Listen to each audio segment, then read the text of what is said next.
السلام علیکم دوستوں، امید کرتا ہوں کہ آپ سب لوگ ٹھیک ہوں گے اور بالکل خیریت سے ہوں گے۔ آج کی ویڈیو میں آپ لوگوں کو بتانے والا ہوں کہ جوڑوں کے درد کا علاج کیسے کیا جاتا ہے۔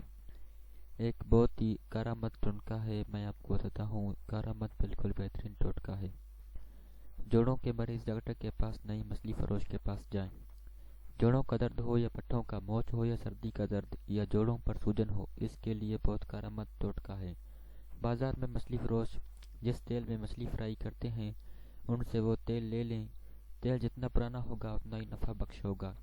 مالش کا طریقہ: متاثرہ جگہ کو پہلے قابل برداشت نمک ملیں، پانی سے اچھی طرح دھو لیں، پھر اس جگہ کو خشک کر کے درج بالا تیل یعنی کہ مچھلی کا تیل قابل برداشت گرم کر کے ہلکے ہاتھ سے چند منٹ مالش کریں۔ مالش کے بعد متاثرہ جگہ پر گرم پٹی باندھ دیں۔ چند ہفتے یا چند دنوں میں یہ مالش ضرور کام کرے گی اور انشاءاللہ جوڑوں کا درد ختم ہو جائے گا۔ دوستوں، ویڈیو پسند آئی ہے تو میرے یوٹیوب چینل کو ضرور سبسکرائب اور لائک کریں۔ ملتے ہیں اگلی ویڈیو میں۔